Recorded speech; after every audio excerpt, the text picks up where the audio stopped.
হরে কৃষ্ণা। সকলে কেমন আছেন? আশা করছি সকলে খুব ভালো আছেন। আমি অমৃতা, প্রবাসী কৃষ্ণের সংসারের আরেকটি নতুন ব্লগে আপনাদের সকলকে স্বাগত জানাই। তো দেশে আসার পর থেকেই আমরা বিভিন্ন মহাপ্রভুর লীলাস্থলীগুলিতে ঘুরে বেড়ানোর চেষ্টা করেছি, এই ভাব নিয়ে যে গৌর আমার যেসব স্থানে করিল ভ্রমণের অঙ্গে, সেসব স্থানও হেরিব আমি প্রণয়ী ভকত সঙ্গে। ভক্তিবিনোদ ঠাকুর যেরকম বলেছেন, তো সে সমস্ত স্থান আমরা সেভাবেই ঘোরার চেষ্টা করছি। আর আমি এখন এসে গেছি আমার বাপের বাড়ি বিষ্ণুপুরে। তো প্রথমেই আমরা বিষ্ণুপুর যাত্রা শুরু করছি বিষ্ণুপুরের ভক্তদের সঙ্গে মদন মোহনজির মন্দির দিয়ে।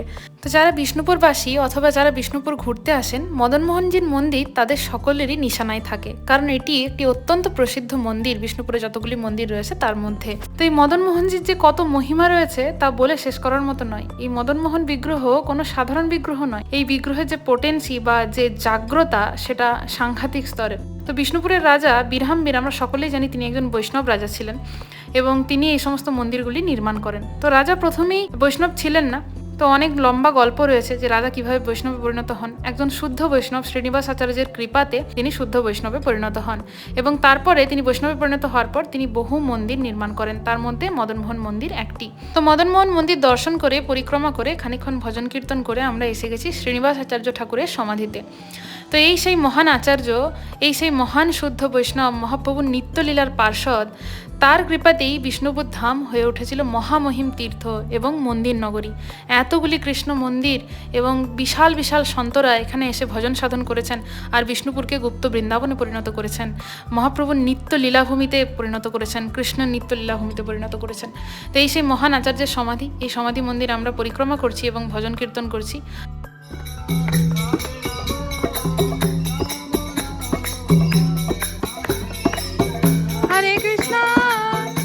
তো শ্রী চৈতন্য মহাপ্রভুর অন্তর্ধানের পর আমাদের গৌড়ীয় বৈষ্ণব ধারার কর্ণধার ছিলেন এই তিনজন বৈষ্ণব। তাদের মধ্যে প্রমিনেন্ট ছিলেন শ্রীনিবাস আচার্য, নরোত্তম দাস ঠাকুর এবং শ্যামানন্দ পণ্ডিত। তো তারা তিনজনে জীব গোস্বামীর কাছ থেকে শিক্ষা প্রাপ্ত হয়ে বৃন্দাবন থেকে এই গৌড়বঙ্গে শ্রীমদ্ ভাগবতম সহ বহু গৌড়ীয় বৈষ্ণব সাহিত্যকে নিয়ে আসছিলেন। আর আসার সময় সেই গ্রন্থগুলি বিষ্ণুপুরের হাতিপুলের কাছে চুরি হয়ে যায়। তো বিষ্ণুপুরের রাজার লোকেরাই সেগুলি চুরি করে। তো পরবর্তীকালে গ্রন্থগুলি উদ্ধার করার জন্যই শ্রীনিবাস আচার্য রাজদরবারে যান এবং রাজা যখন সেই বৈষ্ণবের মহানতা বুঝতে পারেন, তো রাজা সসম্মানে তাকে সেই গ্রন্থগুলি ফেরত দেন এবং শ্রীনিবাস আচার্যের কাছ থেকে হরিকথা শ্রবণ করে রাজাও শুদ্ধ বৈষ্ণবে পরিণত হন এবং রাজা শ্রীনিবাস আচার্যের কাছ থেকে পরবর্তীকালে দীক্ষা গ্রহণ করে মহান বৈষ্ণবে পরিণত হন।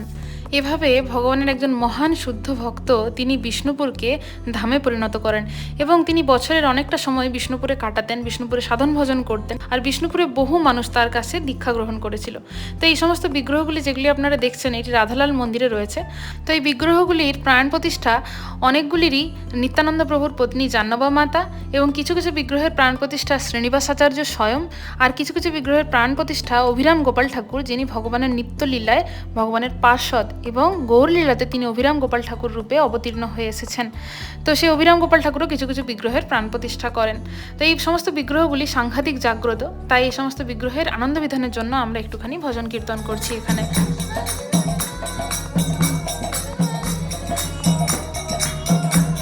তো আবারও আমরা এইভাবে টোটোয় করে কীর্তন করতে করতে এক স্থান থেকে আরেক স্থানে যাচ্ছি। তো অনেকগুলো জায়গা কভার করার আজকে ইচ্ছে আছে, কিন্তু সবকটা জায়গা হবে কিনা জানি না। আমার দেওয়ার এদিকে মৃদঙ্গ বাজাচ্ছে আর সামনে আমার হাজব্যান্ড রয়েছে, এখানে আমি রয়েছি আর সামনে আমার একটা ছোট্ট বোন রয়েছে শ্রেয়া আর পাশে মা। তো আমরা সকলে মিলে কীর্তন করতে করতে আরেকটা স্থানে যাচ্ছি, চলুন আপনাদেরও নিয়ে যাবো। তো মৃন্ময়ী মন্দিরের উল্টো দিকে এখানেও একটি অপূর্ব অদ্ভুত সুন্দর ভগবানের এবং রাধারানীর বিগ্রহ রয়েছে। দেখুন, মন্দিরটা বন্ধ ছিল, তো আমি একটুখানি ফাঁক থেকে আপনাদের দেখানোর চেষ্টা করছি। তো এই বিগ্রহ কি অপরূপ, এবং এই বিগ্রহের প্রাণ প্রতিষ্ঠা সম্ভবত জাহ্নবা মাতা করেছিলেন, অর্থাৎ নিত্যানন্দ প্রভুর পত্নী ঈশ্বরী জাহ্নবা মাতা, যিনি ভগবতী জাহ্নবা মাতা। তার মধ্যে নিত্যানন্দ প্রভুর শক্তি রয়েছে। আর এইখানে খুব অদ্ভুতভাবে এই একলা জগন্নাথ রয়েছেন। তো একলা জগন্নাথ যেখানেই থাকেন সেখানেই বুঝতে হবে যে ভগবান মাধুর্যভাবে রাধারানীর সাথে রয়েছেন। এছাড়াও কত সুন্দর, কত বড় বড় গৌরনিতায়ের বিগ্রহ রয়েছে দেখুন। কিন্তু খুব মনটা খারাপ লাগছিল যে এই বিগ্রহগুলোর ঠিকমতো সেবা পুজো হয় না। তা আমার আবেগ ভরে মনে হচ্ছিল যদি এই বিগ্রহগুলো আমাদের কেউ দিয়ে দিত, আমরা সব বিগ্রহগুলিকে নিয়ে গিয়ে বাড়িতে হয়তো সেবা পুজো করতাম। যাই হোক, করার তো কিছু নেই, সবই ভগবানের ইচ্ছা। তিনি কার কাছ থেকে কোথায় কিভাবে সেবা নেবেন সেটা তারই ইচ্ছা। তো ঘুরতে ঘুরতে এরকম একটা পুরনো মন্দিরে খোদাই করা একটা চিহ্ন আপনারা দেখতে পাচ্ছেন, একজনের চরণে পতিত হয়ে আরেকজন প্রণাম করছেন। তো এগুলো সবই বিষ্ণুপুরের বৈষ্ণবীয় ইতিহাস। বৈষ্ণব ছাড়া এতদিন কে হতে পারে যে একজনের চরণে এইভাবে লুটিয়ে পড়ে দণ্ডবোধ প্রণাম করতে পারেন বা পঞ্চাঙ্গ প্রণাম করতে পারেন। তো সম্ভবত ওই ছবিটি যেটি খোদাই করা রয়েছে, আমার মনে হয় যে জীব গোস্বামী একবার বিষ্ণুপুরে এসেছিলেন, তো সেই জীব গোস্বামীর চরণে পতিত হয়ে শ্রীনিবাস আচার্য প্রভু তিনি প্রণাম করছেন, অথবা বিষ্ণুপুরের রাজা বিরহামবিদ তার গুরুদেব শ্রীনিবাস আচার্যকে প্রণাম করছেন। দুটোর মধ্যে যে কোনো একটা বিষয় খোদাই করা রয়েছে, সেটাই হতে পারে। তো ঘুরতে ঘুরতে আমরা চলে এসেছি, এটা হলো শ্যামকুণ্ড। তো এখানে লোকাল যারা মানুষ তারা সকলেই জানেন যে এটা শ্যামকুণ্ড। তো বিষ্ণুপুরেও অভিন্ন বৃন্দাবনের মতো শ্যামকুণ্ড এবং রাধাকুণ্ড রয়েছে, এটা জেনেই আমি সাংঘাতিক অবাক হয়েছিলাম। তো বিষ্ণুপুর হচ্ছে অভিন্ন বৃন্দাবন, আর এটি হলো সেই রাধাকুণ্ড। যদিও রাধাকুণ্ড এখন অপ্রকটিত হয়েছে, এখানে অনেক ঝোপঝাড় রয়েছে, তাই আপনাদের গিয়ে দেখাতে পারছি না। ওখানে একটা ডোবার মতো রয়েছে। তো রাধাকুণ্ড এখন অপ্রকটিত, মানে সেখানে এখন আর জল নেই। তো যাই হোক, এই শ্যামকুণ্ড রাধাকুণ্ড যেটা আপাত দৃষ্টিতে দেখে দুটো ডোবার মতো মনে হচ্ছে, কিন্তু এগুলো কোনো সাধারণ জিনিস নয়। কারণ যে কোনো শুদ্ধ বৈষ্ণব তারা যখন সেই স্থানে বসে ভজন সাধন করেন, তারা বৃন্দাবনকে সেখানে প্রকটিত করতে পারেন। যেমনটা মায়াপুরে আপনারা গিয়ে দেখতে পারেন যে মায়াপুরেও অভিন্ন বৃন্দাবন রয়েছে, সেখানে শ্যামকুণ্ড রয়েছে, গিরি গোবর্ধন রয়েছে, রাধাকুণ্ড রয়েছে। ভক্তি সিদ্ধান্ত সরস্বতী ঠাকুর প্রভুপাদ তিনি তার সাধনার বলে সেখানে বৃন্দাবনকে প্রকট করিয়েছিলেন। আর এখানে শ্রীনিবাস আচার্য ঠাকুর নিজে ভজন করেছেন। ভগবানের দ্বাদশ গোপালের একজন গোপাল অভিরাম গোপাল ঠাকুর তিনি স্বয়ং এই বিষ্ণুপুরে এসে ভজন সাধন করেছেন। তো এত মহান আচার্যরা যেখানে সাধন ভজন করেছেন, সেখানে বৃন্দাবন তো প্রকট হবেনি। তো দুপুরবেলা হয়ে গেছে, আর অনেক বিষ্ণুপুরের ভক্তরা আমাদের সাথে এই সময় যোগ দিয়েছেন। তারা সকলেই কাজে ব্যস্ত ছিলেন, তো এখন তারা আমাদের সঙ্গ দিয়েছেন। তো কাছেই রয়েছে রাজবাড়ি, আর রাজবাড়িতেও রানীমার কাছে অনেকগুলি এরকম বিগ্রহ রয়েছে যেগুলির প্রাণ প্রতিষ্ঠা জীব গোস্বামী স্বয়ং করেছেন। জীব গোস্বামী অর্থাৎ ষড় গোস্বামীর অন্যতম, মহাপ্রভুর নিত্য পার্ষদ, মহাপ্রভুর নিত্য শিষ্যবর্গ। তো সেই সমস্ত বিগ্রহগুলি আমাদের আর দেখা হলো না, কারণ রানীমা আমাদেরকে এখন সেই বিগ্রহগুলি দর্শন করার জন্য অনুমতি দিলেন না। তো যাই হোক, আমরা এখান থেকে আবার বাড়ি ফিরে যাব। তো আমাদের সাথে রয়েছেন রূপরাজ প্রভুর বাবা অর্থাৎ আমাদের কাকু, আর আরও সমস্ত বিষ্ণুপুরের ভক্তরা রয়েছেন, গোপীচন গোপাল প্রভু, নিত্যকিশোর প্রভু, আমার আরেক বোন। তো সকলে মিলে আমরা এই সমস্ত স্থানগুলি ভ্রমণ করছি। এবার আমরা আস্তে আস্তে বাড়ির দিকে এগিয়ে যাব, কারণ অনেকটাই দুপুর হয়ে গেছে। তো বাড়িতে গিয়ে আমরা প্রসাদ পাবো, আর তারপর একটুখানি সাধন ভজনও করবো। তো আমরা সকলে মিলে এইভাবে টোটো, স্কুটি এই সমস্ত করে এই জায়গাগুলো ঘুরছিলাম। তো আমরা টোটোতে এইভাবে ভজন করতে করতে যাচ্ছি।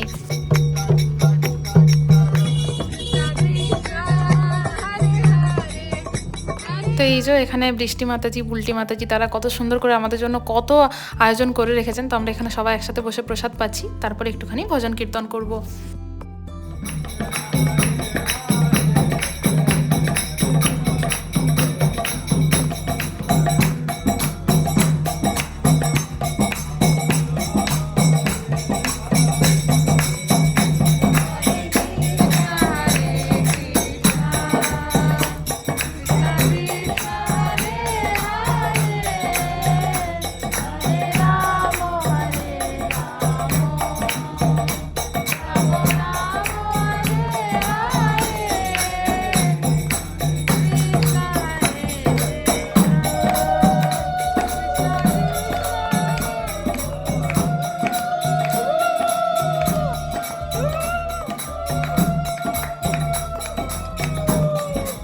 যাই হোক, আজকের দিনটা খুব সুন্দর কাটলো।